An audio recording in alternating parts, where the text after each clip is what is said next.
Falar está em alta. Nunca se falou tanto.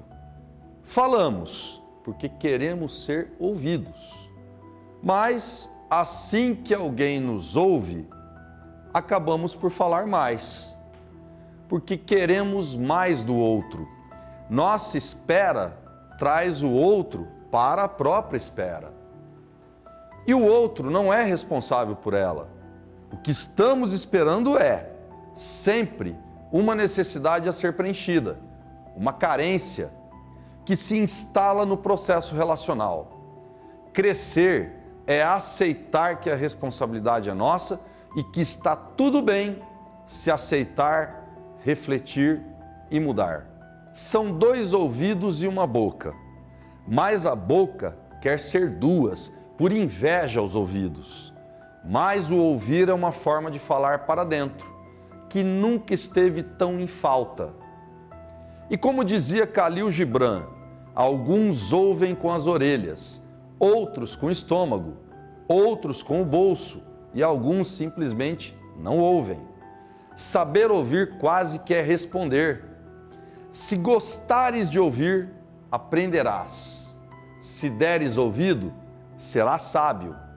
Bem-vindos ao Eu e Você de hoje.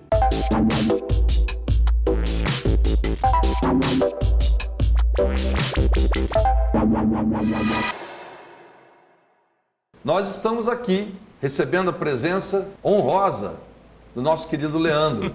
Muito obrigado por você estar aqui. Para a gente é um grande prazer ter a sua presença. E eu já quero saber, de início, quem é o Leandro? Quem é você? Quem é o eu do Leandro? Nossa Senhora, essa pergunta é maravilhosa. Acho que toda pessoa tinha que se questionar quem é ela. Sim, com certeza. Porque isso leva a uma introspecção e aonde essa pessoa se situa, o papel que ela faz, a imagem que ela tem, a sua própria identidade e o que ela acha que ela é. Então, objetivamente, quem sou eu? Eu sou um pouco de tudo. Eu já passei, Marcos, por Deus, por diabo, por anjo e por capeta. Hoje eu não sou nada. Hoje eu sou uma mistura, Marcos. Sou uma mistura de um pouco de cada coisa. E essa transição de um pouco de cada coisa é que faz esse cara que muitas vezes é amado e muitas vezes é odiado. Porque agradar a todos é muito complicado. Eu prefiro me agradar. Prefiro que eu me sinta bem, não agradar aos outros. Agradar aos outros, Marcos, é uma coisa que é tangente à minha pessoa. Desagradar também. Eu procuro ser espontâneo. Como que você consegue conviver com esses dois contrastes entre o bem, o lado bom e o lado mal que você colocou agora? São duas extremidades que muitas pessoas acabam vivenciando muitos conflitos por conta disso. Todo mundo tem esses conflitos, Marcos. A gente tem dentro da cabeça da gente o Senhor dos Anéis e a gente tem também o que usa os anéis. Então, algumas vezes eu deixo fluir o meu lado bom, algumas vezes eu sou ser humano também e deixo fluir o meu lado ruim. Mas isso é uma briga. Isso dentro de mim é uma briga do caramba. Porque eu não consigo ser sempre bom, mas eu também não consigo ser sempre mal. Então a consciência, o despertar da minha consciência se deu no momento que a vida é curta e o que a gente leva dessa vida é só aquilo que a gente deixa, o legado que a gente vai deixar para as pessoas. E um dia eu ouvi uma frase que falava assim, dessa vida você só vai levar as orações feitas do fundo do coração para aquelas pessoas que ficaram aqui e gostavam de você. Então eu procuro ter isso na minha cabeça. Então essa briga é um pouco, às vezes ela acontece, mas ela é amenizada por essa consciência. E você já entendeu o que é que você está fazendo nesse mundo? Seu papel, a tua missão, qual é o propósito da tua vida? Você já compreendeu? Ai, a gente se pergunta isso todo dia quando a gente levanta da cama, né? Todo dia se levanta da cama, qual vai ser o propósito do dia hoje? Exatamente, o propósito do dia. É. Né? E dentro de um contexto de vida, né? De 52 anos de vida. Meu propósito é ser coerente. Ser coerente. Então, hoje eu levantei para desvendar um deserto, para matar um leão, para carregar uma tonelada de pedra. Então, vamos fazer isso, vamos fazer bem feito, da melhor forma possível. Então, assim, meu propósito de vida é acordar todos os dias com um propósito. E você tem uma receita para que essa coerência ela possa acontecer diariamente? Não, porque ela muda. Essa receita é mutante, porque os ingredientes vêm do dia anterior. Então, quando a gente deita, que você reflete o que você fez no dia anterior, que é a mistura que você vai colocar dentro da sua cabeça, e o sono vai fazer a mágica de como que você vai despertar. Isso é fantástico. Né? Então, isso é fantástico. Eu acho que a hora que a gente deita e põe a mão na consciência, como foi o meu dia, o que eu fiz, o que eu devia ter feito, e ela assimila isso para dentro, e dentro do coração dela, dentro da mente, isso tudo é trabalhado, eu acho que ela tem que acordar corrigindo esses erros, e acordar bem, acordar melhor. Isso é basicamente uma meditação que você faz diariamente. Ela Sim. funciona como uma meditação. Aquilo que você está transmitindo agora é o que você medita diariamente para que essa coerência possa te acompanhar hoje, amanhã e depois e assim por diante. Marcos, eu tenho insônia, porque o meu cérebro é muito rápido. Então, às vezes, quando eu me deito, eu começo a pensar em muitas coisas ao mesmo tempo. E a meditação e acalmar o cérebro é o que me faz dormir. Então, algumas vezes o diabo vem e fala tudo, aponta na minha cara tudo de erro que eu fiz. Mas quando eu silencio a minha mente, a minha alma, o meu eu fala, errar é humano, amanhã você vai fazer melhor. Então eu procuro, se eu desagradei a alguém, eu procuro agradar a essa pessoa. Então eu procuro me corrigir toda noite. Toda noite, a hora que eu durmo, eu quero me corrigir, porque eu quero acordar com um outro propósito, fazer a coisa melhor para mim. No final do dia, você faz uma revisão para que sirva de ponte para o próximo dia, Sim, é isso? Sim, e esse é o meu objetivo, ter um objetivo. Porque se você perdeu, essa é a essência. Sim, a essência é o objetivo. Então, se eu perdi o objetivo, o que eu vou fazer amanhã? Exatamente. Então, essa é a parte primária minha. Como eu posso ser melhor? Né? E transitar dentro do que a gente começou falando, entre Deus e o diabo. Porque eu sou Deus. Eu sou Deus. Eu tenho a capacidade de modificar as pessoas do meu lado, que estão ao meu redor, as coisas físicas que estão aqui ao meu redor. Eu consigo fazer uma modificação de onde eu Isso é vivo. simplesmente fantástico. Essa observação tua é fantástica. Nós vamos segurar um pouco, porque a gente vai dar um break e a gente volta no segundo bloco com muito mais do Leandro para você aqui no Eu e Você.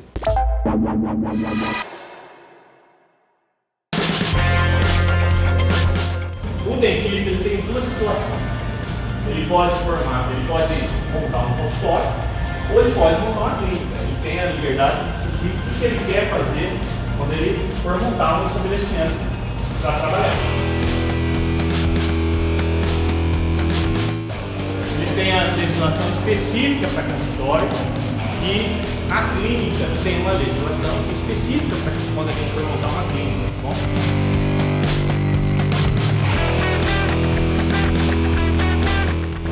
Odonto é aqui.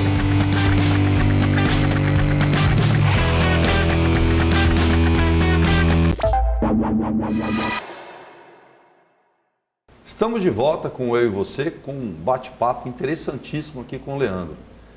Nós temos a grande honra e o prazer de sermos professores na mesma instituição, na mesma faculdade, na mesma universidade, que é o Norte. Eu dentro da área da psicologia e você na odontologia, que não precisa nem dizer que é uma excelência dentro de São José do Rio Preto, internacionalmente falando, enfim.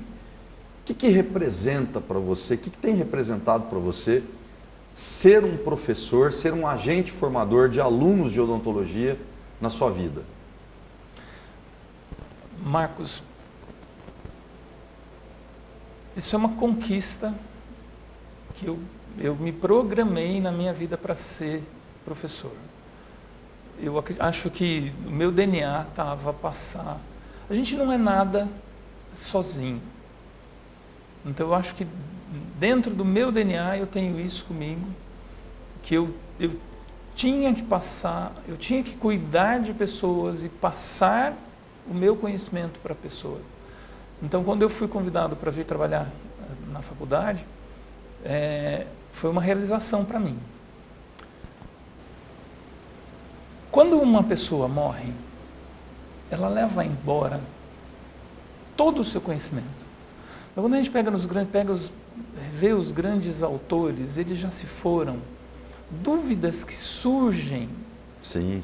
A gente não tem mais para quando a gente pode tentar interpretar, mas a gente não tem como mais extrair mais. Sim. Então, uma pessoa que tem conhecimento e ela levou isso para o túmulo e não trouxe, não dividiu, ela é muito egoísta. Ela tem que dividir o conhecimento. Então eu sinto que eu não sou nada se eu não ensinar as pessoas. Eu gosto de cuidar das pessoas, por isso que nós somos da área da saúde. Então, o cuidado com a pessoa, e eu gosto de transmitir o que eu sei. E eu ensino sobre a odontologia, eu ensino sobre a visão holística do paciente, de enxergar aquela pessoa como um todo. Ela tem condições de fazer esse tratamento vai fazer bem para ela. Eu ensino para o aluno integridade, eu demonstro para o aluno... Quer dizer, estrutural, né? A posição que o Leandro tem na frente de uma sala de aula é de exemplo, é de demonstração. E, ao mesmo tempo, eu sou o professor, eu sou o amigo, eu sou o colega, e tudo isso junto dentro de um monte de amigos. Quer dizer, uma formação humana e profissional. Humana e profissional. Não apenas profissional, mas humana também. Humana e profissional. Não dá para hoje você ter a ideia de que estamos formando apenas profissionais para o mercado de trabalho sem que haja um desenvolvimento humano em 4, 5 anos em que esse determinado aluno ou aluna passem pela faculdade. Nós estamos lidando com o lado humano dessas pessoas. E as pessoas estão vindo de uma... A gente que já está mais tempo na estrada, as pessoas estão vindo com um empobrecimento cultural imenso. E a imagem delas, ela está muito deteriorada para o que a mídia quer com que elas vejam. Então eu trago dentro de sala de aula o meu conhecimento dentro daquilo que eu estudei. Sim. E eu trago também uma experiência de vida para os alunos. Então eu passo o que eu sei e eu passo como eu ajo, como eu sou. Então aquilo que eu te falei, a coerência é o que eu mais busco. Não quero estar certo nem errado. Eu quero ser coerente com as minhas ideias. Então é isso que eu trago dentro da sala de aula. No que você acredita que ainda há possibilidade no professor Leandro para que você esteja cada vez mais preparado, mais atualizado e mais capacitado e mais evoluído para poder formar novos profissionais de odontologia? Aí a gente tem a parte profissional e a pessoal. A profissional não para nunca. Todo dia a gente tem novidade. Então, como eu lido com uma área de diagnóstico, todo dia eu tenho um método de diagnóstico novo, uma tecnologia, um exame novo, etc. e tal. As doenças são as mesmas, né? Então, o reconhecimento de doença, mas o tratamento evolui. Agora, se a gente fica só nisso, dentro de sala de aula, falando de tratamento, dentro daquele script que o livro traz, a gente não interessa no Sim, aluno. acaba ficando uma relação burocrática. Burocrática. Então, toda aula eu tenho uma pausa para me mostrar como eu sou. Então eu entro dentro da sala de aula para trazer para o aluno como eu sou, como eu ajo, como eu sou espontâneo. E a minha espontaneidade me revela. Isso é um grande recurso que você usa em seu próprio favor e que acaba sendo em favor do aluno. Do aluno. Né? Então a gente tem uma pausa. Nós temos 10 minutos de aula contínua E aí eu faço uma pausa e eu vou contar uma piada. E normalmente essa piada, o protagonista sou eu. Então quando eu coloco uma piada para os alunos rirem, para eles interagirem, ter aquele momento de descontração, o protagonista da piada sou eu. Contei várias e subliminarmente eu estava falando muito de mim, mas muito. Então, profissionalmente isso não para nunca. Pessoalmente eu estou no começo. Interessantíssimo, né? Isso é desafiador, né? Eu também me vejo muitas vezes nesse papel, né? Que tipo de professor eu vou ser hoje? O mesmo que eu fui ontem? O mesmo que eu me proponho ser amanhã? Então, quer dizer, a gente se desafia o tempo todo. Porque são novas turmas, são novos alunos, são novas configurações, são novas situações que a gente se depara. Então, se você fica estático e parado, o teu exercício profissional na docência acaba ficando enferrujado também. Mas eu quero entrar também num assunto que para mim é extremamente interessante. Nós somos amantes de viagens, só que nós vamos deixar esse assunto para o próximo bloco. Daqui a pouco a gente volta sabendo um pouco mais a respeito das viagens do Leandro. Até já já! Na aula de hoje, os alunos eles estão aprendendo como realizar algumas das partes do hemograma, né? Mais especificamente sobre o eritrograma. Então eu estou falando um pouquinho para eles sobre as etapas para análise da série vermelha, né? Desde a avaliação por meio do aparelho hematológico até a confecção do esfregaço sanguíneo e a análise por meio da microscopia óptica. Os nossos 2 primeiros anos foi na pandemia. Isso, na verdade, é a primeira aula prática. Ainda mais pra gente que ficou 2 anos, né, sem aula prática, sem ter aquilo, né, aquela parte toda, pra entender melhor as aulas, as matérias.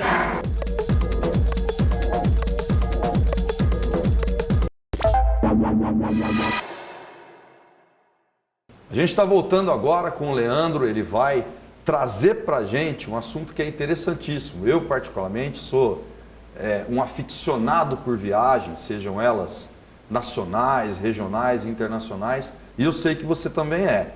Então eu quero que você me traga o que é que você resgatou de todas essas viagens que você já teve oportunidade de fazer no mundo, vários lugares, né? Lugares assim que a gente nem imaginava, né? Que existe uma possibilidade de estar nele.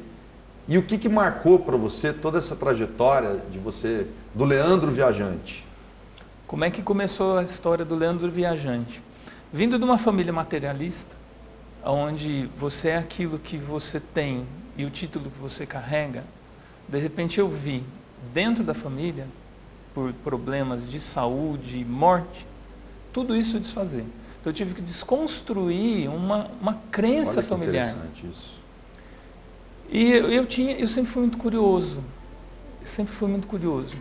Então eu saí, primeira coisa que eu saí foi em busca de mim. Quem sou eu? E é engraçado falar isso, Marcos, porque a gente mora no meio do sertão de um país gigante, Sim, sim. numa vila Sim. minúscula, que é um ponto no mapa. E as pessoas acham que a cidade é enorme. E eu saí em busca de cabeças, saí em busca de conhecimento. Então, o que mais me marcou, olha, a primeira vez que eu fui viajar foi em 1994, eu ganhei o primeiro dinheiro como profissional. Olha que bacana isso. Eu peguei, em vez de eu comprar um carro, né, eu fui lá, comprei uma passagem. Fantástico. E fui viajar.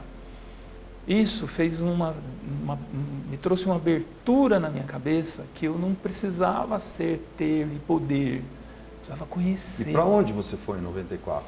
Em 94 eu fui o basicão que todo mundo faz, Buenos Aires. Ah, Buenos Aires. Foi minha primeira viagem internacional também. É viagem. Aí eu entendi que o argentino é nosso irmão. Aí eu entendi que o argentino é nosso irmão, o americano é nosso irmão, o russo é nosso irmão. Com certeza. Nós, população, nós somos irmãos. Estamos todos conectados. Conectados. E aí eu saí, Marcos, fazendo o tradicional, cartão postal e coisas que todo mundo faz. Chega um ponto que isso não dá mais, eu quero ver aquilo que ninguém vai. Então, nos lugares que eu fui, do que eu mais gostei, andar de ônibus. Andar de ônibus. Andar de ônibus. Aí você vivencia o local, ver você como, está junto da população. Ver como é a roupa da outra pessoa, como eles falam, o sotaque, como eles interagem. Eu também adoro isso, porque é a nossa movimentação urbana dentro daquele determinado país, enfim. Isso. Outra coisa que o cheiro do lugar.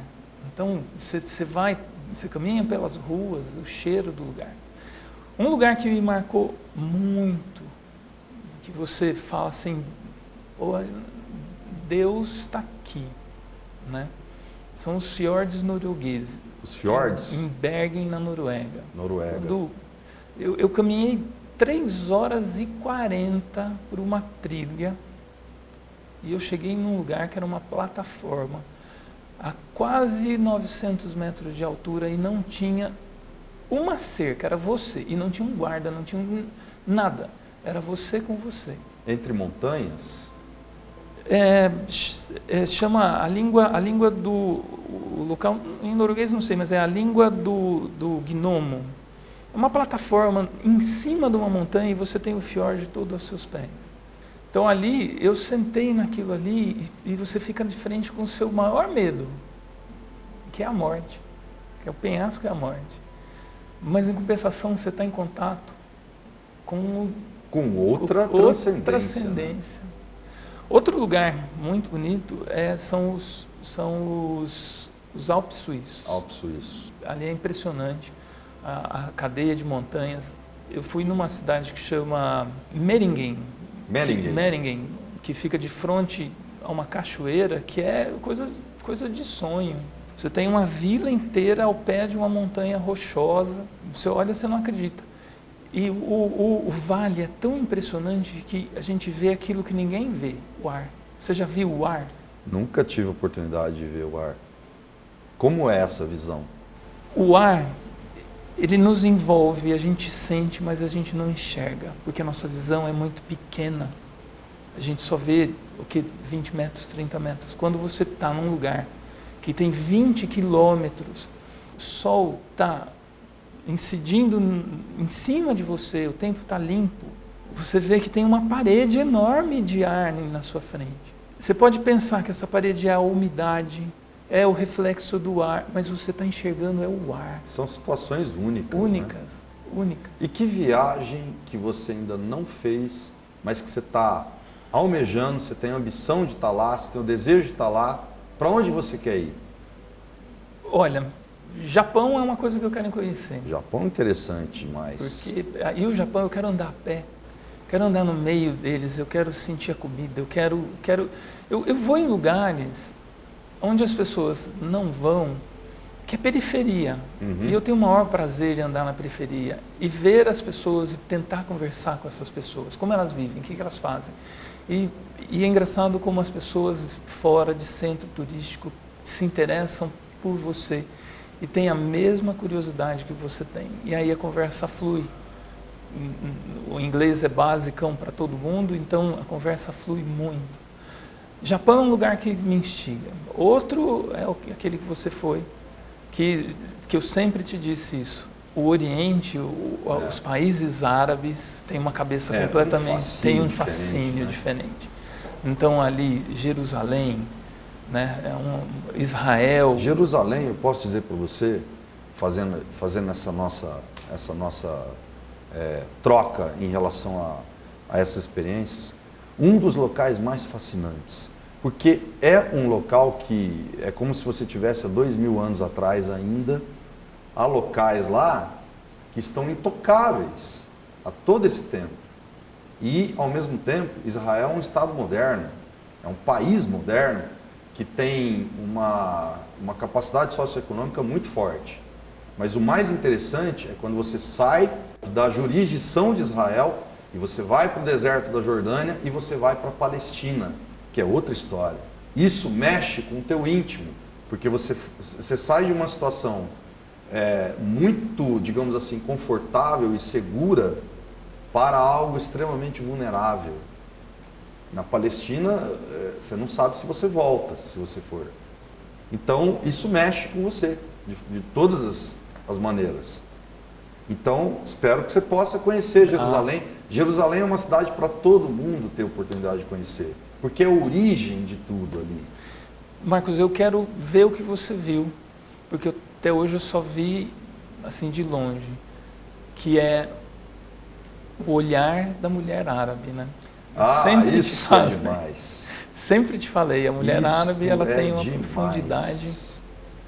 O olhar da mulher árabe é quase que uma hipnose constante. Você fica quase que impotente diante do olhar de uma mulher árabe. Porque há uma característica muito determinante, né, nesse tipo de cultura. Elas quase não sorriem. Elas não sorriem publicamente. Porque o sorriso é como se você estivesse utilizando como instrumento de sedução. E o objetivo não é seduzir pelo sorriso, é seduzir pelo não sorriso. Que acaba sendo mais sedutor ainda. Porque você começa a imaginar o que é que pode estar por trás daquela expressão mais séria. Mas olha, é fascinante conversar com você. Nós ficaríamos aqui mais do que uma hora e meia conversando. Eu quero te agradecer imensamente por essa presença. Você vem dignificar o eu e você. E eu espero que a gente tenha mais vezes a presença do Leandro aqui para a gente esticar essa conversa. Vamos lá. Muito obrigado pela participação. E a gente volta com mais eu e você no próximo programa. Até lá.